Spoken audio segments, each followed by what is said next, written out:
attitudes vary from school district to school district. Some people are aware of their problems. They have difficult problems in trying to bring about a group of children who have been segregated all their lives, who live in different neighborhoods, who have different culture backgrounds. These children are going for the first time to be placed together side by side. Teachers who have lived in one ethnic group and taught one ethnic type child will now be teaching children of both, or actually of three different cultures possibly. So this money can be used very wisely, and we hope so by the school districts, and the response this morning has been very favorable as to the type programs the districts are coming in with. You see, our purpose here today is that we are furnishing consultants to the school districts as they come to us as to the type programs that they might want, or we might help visualize, that would overcome their individual needs of the desegregation process.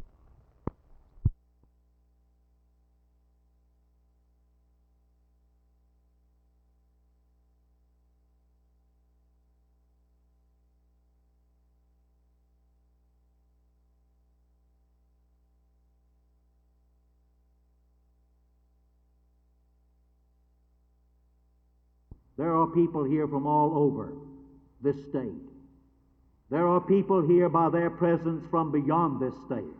I have no idea how many, but they are here because what I have just said, you have experienced. Now, this may be a little bit odd to say, and yet it is so characteristic. We would expect him to have communication with other law officers and law people of the land. But the unique feature of Bill Decker's communication, and those of us who knew him know this again to be fact, and fact to be tribute, that those who had made mistakes, those who had failed to measure up to the expectations of the law, and Bill Decker was one for carrying out the law, but he did it in a gentlemanlike way, and about that sputtering flame of someone that maybe society had frowned upon, and save that last spark from being blown out by the winds of adversity and of society's criticism.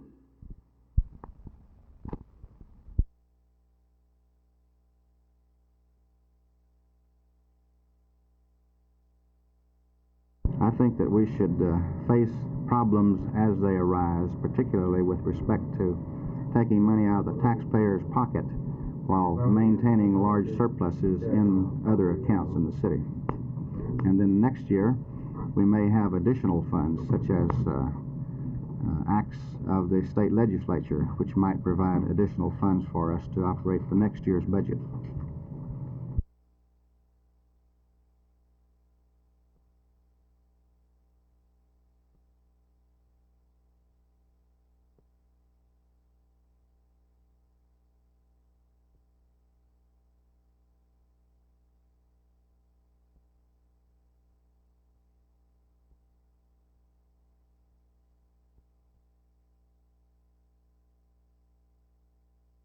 I hope the management reports will eliminate gray areas in county government in regard to their finance, and will help us run smoother. It'll give us more information to make decisions by, and eliminate the confusion. I don't know of any business that's operating that doesn't have their financial reporting done in the same manner. Well, how is it that all these years the county operated under the annual audit, and now right after the employee pay raise squabble, it's decided to do it monthly? Well, it just pointed up the need for a different system of reporting. Because your chances are still very nil.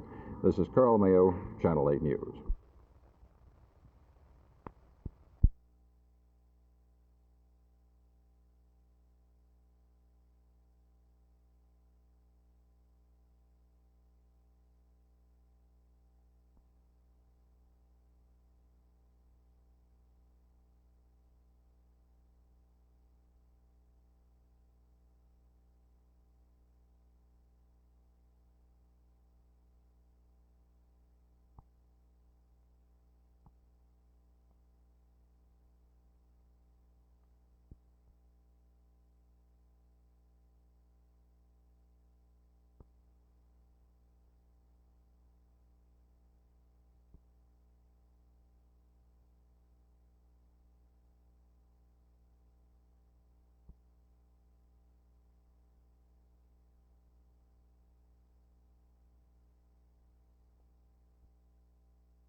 These men and women, 1,150 of them to be exact, are grouped here in the central jury room to be picked as prospective jurors for this week.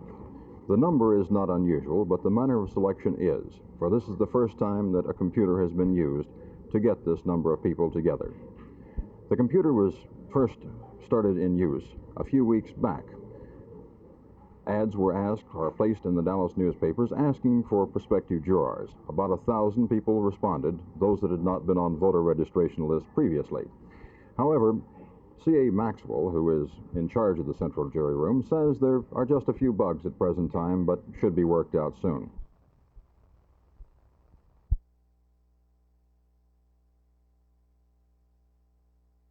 As I understand it, all the school districts here in Texas are in a terminal phase after the last couple of weeks of court action, which we're all aware of. So we feel that this should bring the desegregation to a climax and to an end. We think now our problem is, and I made a little play on words here, but we need now to move our school districts from a desegregated school district to an integrated school district if we are to make this this integration work.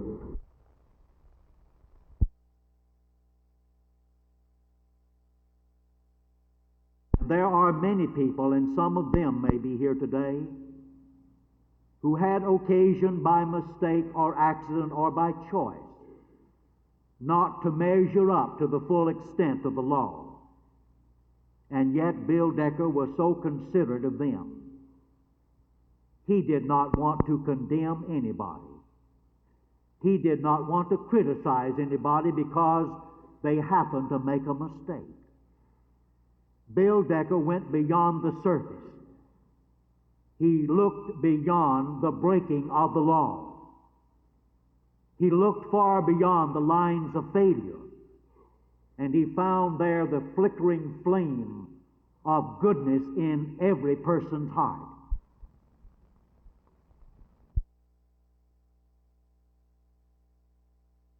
There are several alternatives. Of course, I am very interested in seeing the federal government, through this session of Congress, pass legislation which would place the federal government in a position of assuming the entire welfare costs for the state programs. These federal programs are written in Washington. They determine the guidelines. They set the restrictions, and then the state has to pay part of it. This is where a tremendous increase for the need of new revenue comes, is from welfare programs. If Washington is going to write these rules, if they're going to administer the program, then I'd like to see them pay for it.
What is asking is already in effect and can be implemented by them. There is existing ordinances that will cover and prohibit everything that the Park and Recreation Department is asking us for.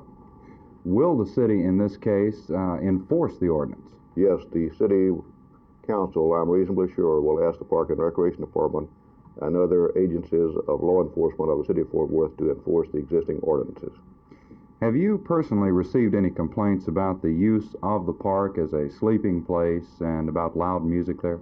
Yes, I have received several hundred telephone calls and quite a few letters and petitions asking for a prohibition of the things that are presently going on and existing in the way of sleeping, anti-noise, anti-littering, and prohibiting the general public the use of the parks.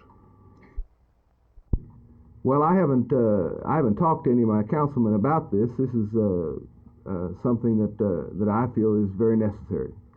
As you view the overall budget, can you see any place where money might be cut in order to make this a reality for the police department? No, in my opinion, I don't believe the city manager has come up with anything either that could, where we could make it available for the police department. But I feel that this is a very basic. Well, obviously, we've got some bad laws, I feel, in connection with this whole program. For example, the Attorney General of the state is responsible for the collection of these funds. That is, we place this responsibility with him. And as of yet, a single suit has not been filed against an ex-student to collect these funds. Also, according to the law, the college itself has no authority for the collection of these funds. It has no responsibility for the collection of these funds. In other words, the loan is made directly between the student and the state, you see. And in effect, what's happening, the college is being penalized and incoming students are being penalized for something that ex-students have done and for something that over which they have no control.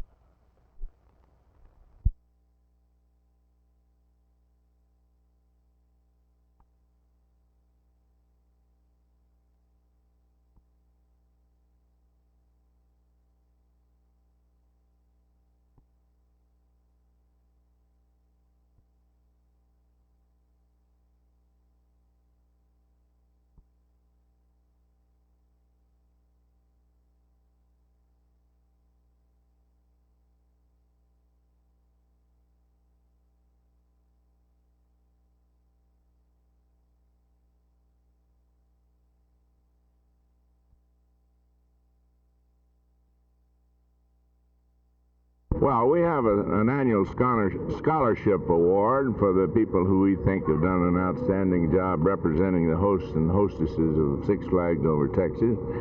It's a very important part of our life here, and it's been very successful. I think there's some now nearly 200 people who have used their scholarships from Six Flags Over Texas and Georgia. You know, these people make this park very enjoyable because it's always so clean, and that's not a plug, it's a fact. Are you going to go over the 2 million mark this year? Yes, we will. Well, you always prognosticate. We've had over 1,700,000 so far, and we have booked a very large fall season. But I think we'll go well over the 2 million mark.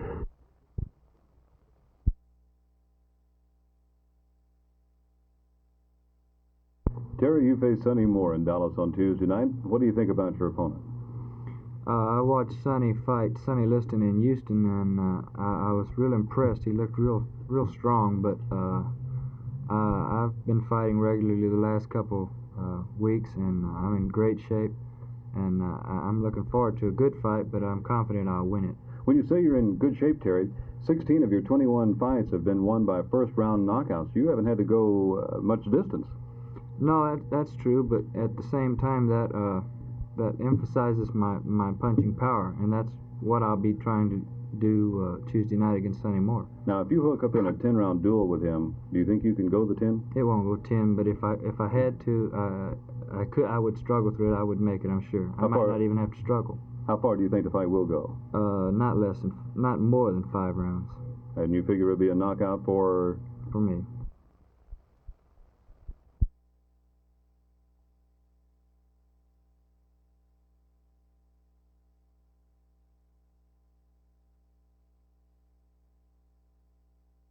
Well, it's going to have a tremendous effect upon Bishop College, Jess, because actually you have about 850 students who are depending on these loan funds. And I don't know how they're going to be able to go to school if they cannot get these loan funds. And Bishop College's enrollment is expected to be around 2,000 students, so that you see this approaches about one half of the student body.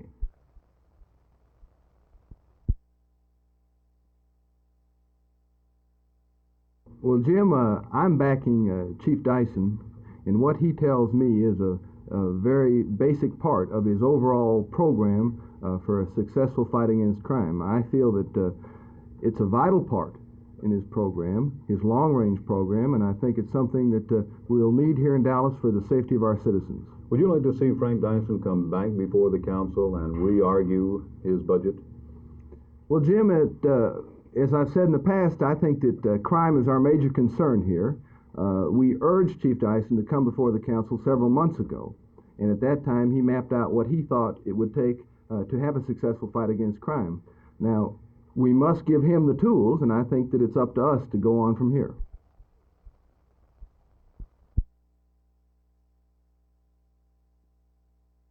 We really do not have a new ordinance on the agenda for the City Council Monday. It has been called to our attention by our legal department that such an ordinance was created in 1908 to prohibit all the things that the Park and Recreation Department have asked us to pass an ordinance for. Such as? Such as sleeping in the parks, a curfew from 12 till 7. There is presently existing, so far as curfew is concerned, for anti-noise, a curfew in existence now from 10:30 till 7 in the morning, and not at all on Sunday.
I think fraternities are having a difficult time on the most strife-torn campuses, such as Berkeley and Stanford.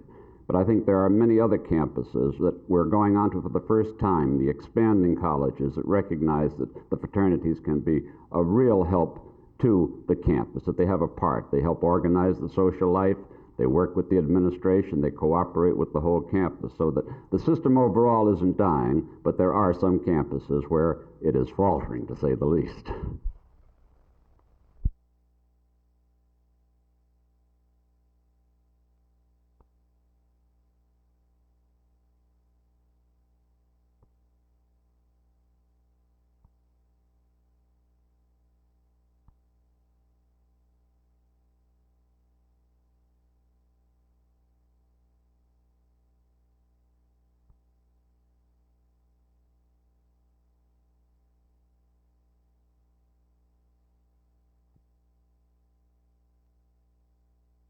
You have a big family here today. What do you think about them? I just think they ought to stay at home.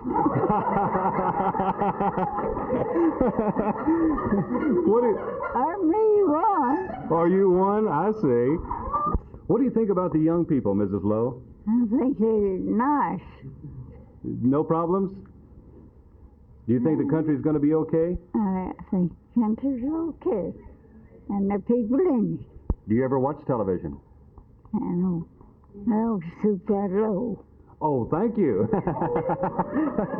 you just made a TV man very happy. Are you going to watch yourself tonight? I don't know whether or not. I think you should. I might. You think you might? Would it be your first time to watch TV? Yes, it will. Very first time? I'll bet you were a good wife, weren't you? I don't know whether or not. I think I'm mean as the devil. Oh, you think you are?